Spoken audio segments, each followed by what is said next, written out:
Bonjour, je suis Marie Tétrel et je suis architecte d'intérieur spécialisée en éco-rénovation.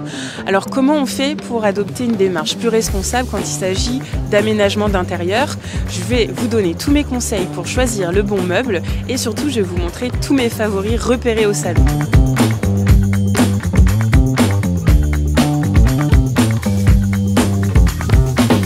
En nous promenant dans les allées, on est tombé sur ce stand qui est géré par Les Canaux, qui est une association engagée et qui soutient des créateurs pour justement faire du réemploi et des actions écologiques. Alors sur ce stand, il y a plusieurs créations, mais nous on a voulu mettre en valeur 3 d'entre elles.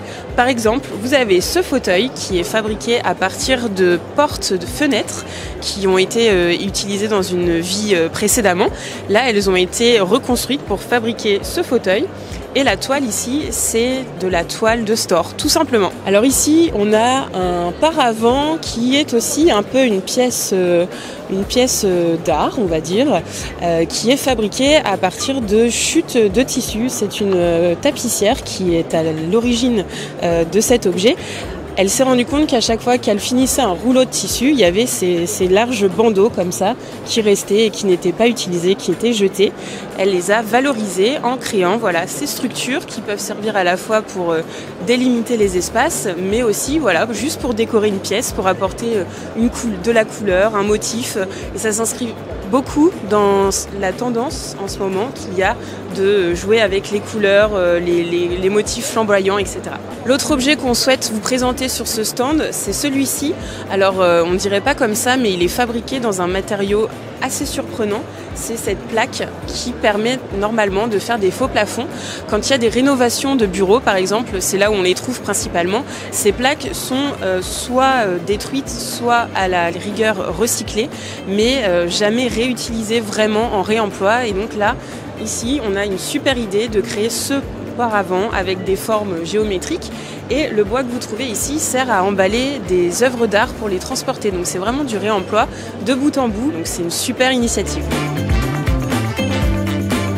On est passé devant ce stand et on a vu ça. Alors on s'est dit, ça a l'air d'être du réemploi.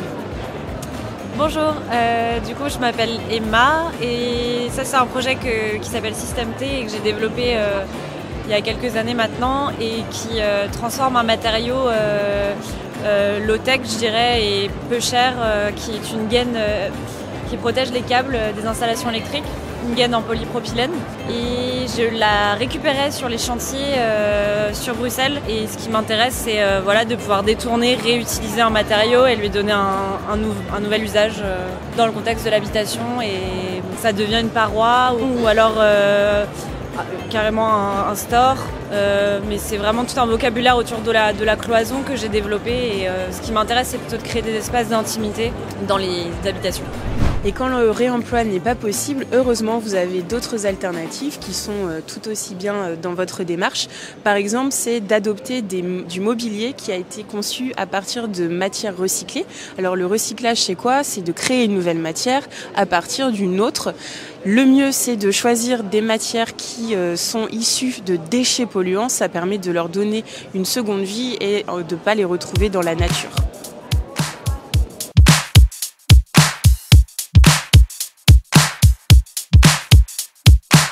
Par exemple, avec cette matière, ici, là, juste jaune, juste ici, elle est fabriquée à partir de filets de pêche qui ont été repêchés dans la mer. Ces filets sont fondus pour créer un filament et créer cette nouvelle matière. Par exemple, ici, un vase. Derrière moi, vous voyez aussi, il y a des chaises et même une sorte de terrazzo que l'on voit juste là.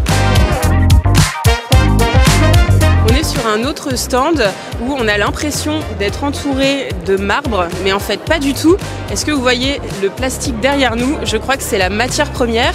Alors on a rencontré la cofondatrice, elle va nous expliquer le processus. Nous on récupère auprès de nos partenaires des films plastiques tels que vous les voyez là. C'est du PEBD, polyéthylène basse densité. On s'est rendu compte en plus que ce type de plastique, le PEBD, c'était celui qui était le plus présent dans la nature parce qu'il est volatile, parce qu'il est utilisé dans les produits de consommation. C'est là où on s'est dit qu'il fallait qu'on trouve un moyen de non seulement le revaloriser, mais aussi qu'on aille simplement retrouver ses propriétés techniques.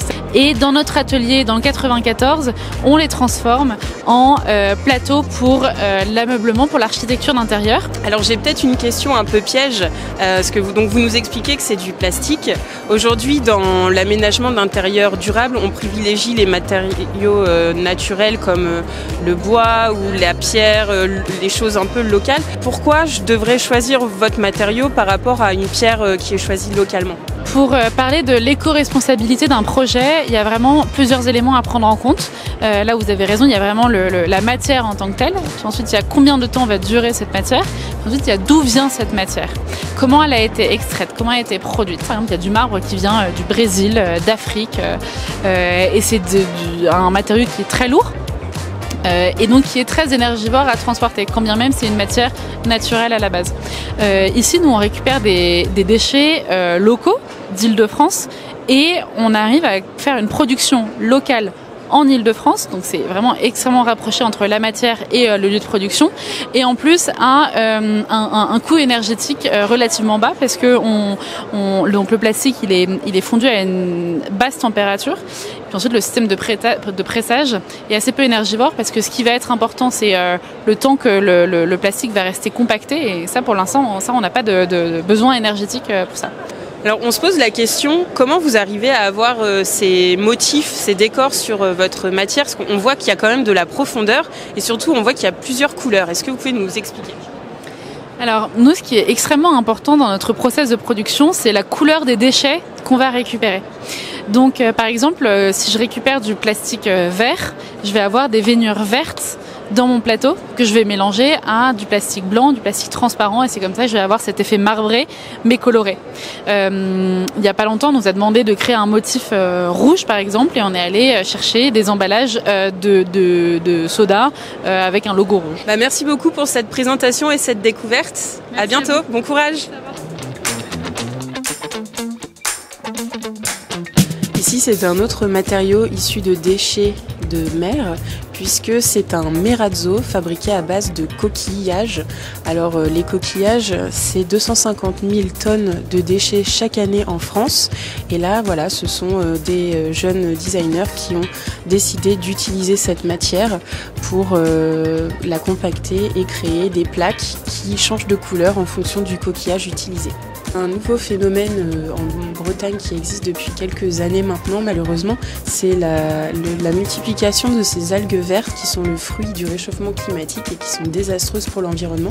Alors ce jeune créateur a mis au point un matériau, alors ici c'est le fruit de ses recherches, c'est encore en développement, qui permet d'utiliser ces algues et de créer des surfaces pour, pourquoi pas, produire du mobilier.